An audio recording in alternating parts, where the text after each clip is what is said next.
Hi, welcome back to Cherry vlogs Kannada. ನಾನು ಸರಸ್ವತಿ. ಎಲ್ಲರೂ ಹೇಗಿದ್ದೀರಾ? ಚೆನ್ನಾಗಿದ್ದೀರಾ?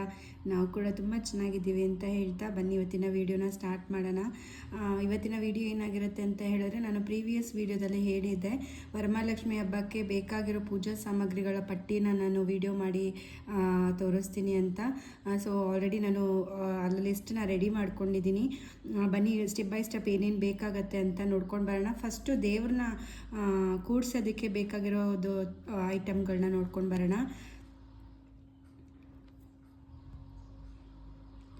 ಕಲಶ, ಅದಾದಮೇಲೆ ಗಣೇಶ ವಿಗ್ರಹ, ಲಕ್ಷ್ಮೀ ವಿಗ್ರಹ, ಫೋಟೋ, ಅಭಿಷೇಕ ಮಾಡೋದಕ್ಕೆ, ಫೋಟೋ ಲಕ್ಷ್ಮಿಯಿಂದ ಇಡೋದಕ್ಕೆ, ಪಂಚಪತ್ರೆ, ಉದ್ಧರಣೆ ಮತ್ತು ದೀಪಗಳು, ಮಂಗಳಾರತಿ ತಟ್ಟೆ, 9 ತಟ್ಟೆ ಸ್ಟೀಲ್ ಆದರೂ ಪರವಾಗಿಲ್ಲ, ಚಾಪೆ, ಮಣೆ ಮತ್ತು ವಸ್ತ್ರ, ಅಂದರೆ ದೇವ್ರನ್ನ ಕೂರಿಸೋದಕ್ಕೆ ಮಂಟಪ ರೆಡಿ ಮಾಡ್ತೀವಲ್ಲ ಅದಕ್ಕೆ ಹಾಕೋದಕ್ಕೆ ಪಂಚೆ ಅಥವಾ ವಸ್ತ್ರ, ಇಲ್ಲಾಂದರೆ ನೀವೇನಾದ್ರು ಡೆಕೋರೇಟಿವ್ ಒದಿಸ್ತೀರಿ ಅಂದರೆ ಅದನ್ನು ರೆಡಿ ಮಾಡ್ಕೊಳ್ಳಿ. ದೇವರ ಕಳಶಕ್ಕೆ ಕೂರಿಸೋದಕ್ಕೆ ಮಂಟಪ ಅಥವಾ ಟೀಪಾಯ್ನೂ ಕೂಡ ರೆಡಿ ಮಾಡ್ಕೋಬೇಕು. ಚಾಕು ಅಥವಾ ಕತ್ತರಿ, ದಾರ ಅದು ಇದು ಏನಾದರೂ ಕಟ್ ಮಾಡೋದಕ್ಕೆ, ಮತ್ತು ಟೈನ್ ದಾರ ಬೇಕಾಗುತ್ತೆ, ಬಾಳೆಕಂದೆಲ್ಲ ಕಟ್ಟೋದಕ್ಕೆ, ನಾಣ್ಯ ಅಥವಾ ದುಡ್ಡು, ದೇವ್ರ ಮುಂದೆ ಇಡೋದಕ್ಕೆ ಅಷ್ಟೋತ್ತರ ಕೂಡ ಮಾಡ್ಬೋದು, ರಂಗೋಲಿ ಪುಡಿ ಅಥವಾ ಅಕ್ಕಿ ಹಿಟ್ಟು, ದೇವ್ರ ಮುಂದೆ ರಂಗೋಲಿ ಹಾಕೋದಕ್ಕೆ, ಮತ್ತು ಹೊಸ್ಲಿಗೆ ಬಾಗಿಲಿಗೆ ಎಲ್ಲ ಹಾಕೋದಕ್ಕೆ. ಇದಿಷ್ಟು ಬಂದ್ಬಿಟ್ಟು ಮೇಯ್ನ್ ರೆಡಿ ಮಾಡ್ಕೊಂಡ ಬೇಕಾಗಿರೋಂಥ ವಸ್ತುಗಳು. ಅದಾದಮೇಲೆ ನೆಕ್ಸ್ಟ್ ಬಂದು ಪೂಜಾ ಸಾಮಗ್ರಿ, ಅಂದರೆ ದೇವರಿಗೆ ಏನೇನು ನಾವು ಪೂಜೆಗೆ ಬೇಕಾಗತ್ತೆ, ಅರಿಶಿನ, ಕುಂಕುಮ, ಗಂಧದ ಕಡ್ಡಿ, ಕರ್ಪೂರ, ಗೆಜ್ಜೆ ವಸ್ತ್ರ, ದೀಪದ ಬತ್ತಿ, ದೀಪದೆಣ್ಣೆ, ಹಸಿ ದಾರ, ಗೋಮೂತ್ರ ಅಥವಾ ಗೋಮಯ, ಮತ್ತು ಸಗಣಿ, ಹಸುವಿನ ಸಗಣಿ ಕೂಡ, ಆಮೇಲೆ ತುಪ್ಪ, ಅಕ್ಷತೆ, ಮತ್ತು ಕಲಶಕ್ಕೆ ಇಡೋದಕ್ಕೆ ಅಕ್ಕಿ, ಮಾವಿನ ಎಲೆ, ಬಾಳೆ ಎಲೆ ಪ್ಲಸ್ ಬಾಳೆಕಂದು, ಹೂವು 5 ಥರದ್ದು ಅಂತ ಹೇಳಿದ್ನಲ್ಲ, ಕಮಲ, ಕನಕಾಂಬರ, ಮತ್ತು ಮಲ್ಲಿಗೆ, ಗೆನ್ನೇರಿ, ಮತ್ತು ಪತ್ರೆಗಳು, ಹಣ್ಣುಗಳು 5 ಥರದ್ದು ಯಾವುದಾದ್ರೂ ಸೆಲೆಕ್ಟ್ ಮಾಡ್ಕೊಬೋದು. ಆ್ಯಪಲು, ಮೂಸಂಬಿ, ದಾಳಿಂಬ್ರೆ, ಮತ್ತು ಪೈನಾಪಲು, ದ್ರಾಕ್ಷಿ, ಚೇಪೆಕಾಯಿ, ಸೀತಾಫಲ, ಸಪೋಟ, ಇದಿಷ್ಟಕ್ಕೆ ತೊಗೋಬೋದು. ಮತ್ತು ಡ್ರೈ ಫ್ರೂಟ್ಸು ಕೂಡ ದೇವ್ರ ಮುಂದೆ ಇಡ್ತಾರೆ, ಅದು ಕೂಡ ನೀವು ತೊಗೊಬೋದು. ಅದರಲ್ಲಿ ಡ್ರೈ ಫ್ರೂಟ್ಸ್ ಬಂದು ಬಾದಾಮಿ, ಗೋಡಂಬಿ, ಪಿಸ್ತಾ, ಉತ್ತತ್ತಿ, ಖರ್ಜೂರ, ಮತ್ತು ಇನ್ನೊಂದು ಕೆಲವೊಂದು ಐಟಮ್ಸ್ ಬರುತ್ತೆ, ಅದು ಕೂಡ ತೊಗೋಬೋದು. ವೀಳ್ಯದೆಲೆ ಬೇಕಾಗುತ್ತೆ, ಪೂರ್ಣಫಲ ಅಡಿಕೆ, ಅಂದರೆ ಗುಂಡುದು ಬರುತ್ತಲ್ಲ ಅಡಿಕೆ, ಹೇಳೋದನ್ನೆಲ್ಲ ಲಾಸ್ಟ್ ವಿಡಿಯೋದಲ್ಲಿ, ಅದು ತೊಗೊಳ್ಳಿ. ಚೂರು ಅಡಿಕೆ ಬೇಕಂದ್ರೂ ತೊಗೋಬೋದು, ಪೂರ್ಣಫಲ ತೊಗೊಂಡ್ರೆ ತುಂಬ ಒಳ್ಳೆಯದು. ಅದಾದಮೇಲೆ ಅರಿಶಿಣದ ಕೊಂಬು ಕಂಠಕ್ಕೆ ಕಟ್ಟೋದಕ್ಕೆ, ದೇವರ ಕಳಶದ ಕಂಠಕ್ಕೆ ಕಟ್ಟೋದಕ್ಕೆ, ಅಂದರೆ ಮಾಂಗಲ್ಯಕ್ಕೆ.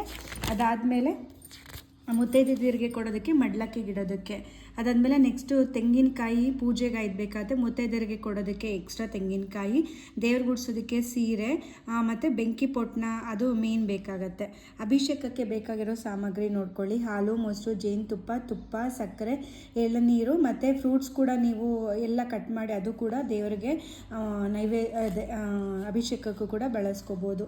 ಅದಾದಮೇಲೆ ಕಳಸದ ಒಳಗಡೆ ಹಾಕೋದಕ್ಕೆ ಸಾಮಗ್ರಿಗಳು ಬಂದು ಗಂಜಲ, ಹಾಲು, ಅರಿಶಿನ, ಕುಂಕುಮ, ಅಕ್ಷತೆ, ಕೆಂಪು ಹೂವು, 3 ಥರದ ನಾಣ್ಯಗಳು, ಬೆಳ್ಳಿ, ಚಿನ್ನ, ತಾಮ್ರ ಅಥವಾ ಒಡವೆಗಳು ಯಾವುದಾದ್ರೂ ನೀವು ಕಳಶದೊಳಗಡೆ ಹಾಕೋಬೋದು.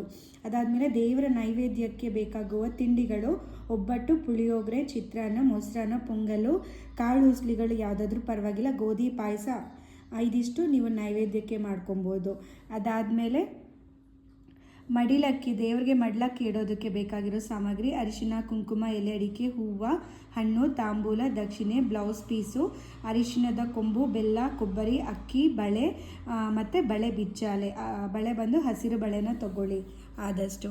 ಅದಾದಮೇಲೆ ಮುತ್ತೈದೆಯರಿಗೆ ಕೊಡೋದಕ್ಕೆ ಸಾಮಗ್ರಿಗಳಂದರೆ ಅವ್ರಿಗೆ ಅರಿಶಿನ ಕುಂಕುಮ ಕೊಡೋದಕ್ಕೆ ಏನು ಬಳಸ್ಬೋದು ಅಂದರೆ ಎಲೆ ಅಡಿಕೆ, ಅರಿಶಿನ ಕುಂಕುಮ, ಹೂವು, ಹಣ್ಣು, ತೆಂಗಿನಕಾಯಿ, ಬ್ಲೌಸ್ ಪೀಸು, ದಕ್ಷಿಣೆ, ಅರಿಶಿಣದ ಕೊಂಬು, ಹಸಿರು ಬಳೆ, ಮತ್ತು ಕಂಕಣ. ನಾವು ಪೂಜೆ ಮಾಡೋ ಟೈಮಲ್ಲಿ ಕಟ್ಕೊಳ್ಳೋದಕ್ಕೆ ಕಂಕಣಕ್ಕೆ ಏನು ಬೇಕಾಗತ್ತೆ ಅಂದರೆ ಯೆಲ್ಲೋ ಕಲರ್ ಹೂವು, ಅಂದರೆ ಶಾಮಂತಿಗೆ ಮತ್ತು ವೀಳ್ಯದೆಲೆ ಎರಡೂ ಸೇರಿಸಿ 9 ಎಳೆ ದಾರದಲ್ಲಿ ಕಟ್ಕೊಳ್ಳೋ ಅಂಥದ್ದು. ಅದಾದಮೇಲೆ ಕೆಂಪಾರತಿ, ಪೂಜೆ ಎಲ್ಲ ಆದಮೇಲೆ ದೇವ್ರಿಗೆ ಆರತಿ ಮಾಡಬೇಕಾಗತ್ತಲ್ವ, ಅದಕ್ಕೆ ಬೇಕಾಗಿರೋದು ಅರಿಶಿನ, ಕುಂಕುಮ, ನೀರು, ಮತ್ತು 2 ಜೊತೆ ಜೋಡಿ ದೀಪ ಅಥವಾ ಕರ್ಪೂರ. ಇದಿಷ್ಟು ಕೂಡ ದೇವ್ರ ಪೂಜೆಗೆ ಬೇಕಾಗಿರೋವಂಥ ಸಾಮಗ್ರಿಗಳ ಲಿಸ್ಟು. ಇದು ನಿಮಗೆ ಯೂಸ್ಫುಲ್ ಅನಿಸಿದ್ರೆ ದಯವಿಟ್ಟು ಒಂದು ನನಗೆ ಲೈಕ್ ಮಾಡಿ, ಶೇರ್ ಮಾಡಿ, ಕಮೆಂಟ್ ಮಾಡಿ. ಹಾಗೂ ಇನ್ನೂ ಯಾರೆಲ್ಲ ನನ್ನ ಚಾನಲ್ನ ಸಬ್ಸ್ಕ್ರೈಬ್ ಮಾಡಿಲ್ಲ, ಪ್ಲೀಸ್ ಸಬ್ಸ್ಕ್ರೈಬ್ ಮಾಡಿ, ಸಪೋರ್ಟ್ ಮಾಡಿ. ಮತ್ತಷ್ಟು ಒಳ್ಳೊಳ್ಳೆ ಕಂಟೆಂಟ್ಗಳ ಜೊತೆ ನಾನು ನಿಮಗೆ ಸಿಗ್ತೀನಿ. ಅದಾದಮೇಲೆ ನೆಕ್ಸ್ಟು ವಿಡಿಯೋ ಏನಾಗಿರುತ್ತೆ ಅಂತ ಹೇಳಿದ್ರೆ, ಈಗ ನಾವು ಪೂಜೆಗೆಲ್ಲ ಬಳಸಿರೋ ವಸ್ತುಗಳನ್ನ ಏನು ಮಾಡಬೇಕು, ಯಾವ ಥರ ಅದನ್ನು ನಾವು ವಿಸರ್ಜನೆ ಮಾಡಬೇಕು ಅನ್ನೋದ್ರದ್ದು ನೆಕ್ಸ್ಟ್ ವಿಡಿಯೋ ನಾನು ಹಾಕ್ತೀನಿ. ಪ್ಲೀಸ್ ಯಾರು ಮಿಸ್ ಮಾಡದೆ, ಸ್ಕಿಪ್ ಮಾಡದೆ ವಿಡಿಯೋನ ಕೊನೆವರೆಗೂ ನೋಡಿ. Thank you.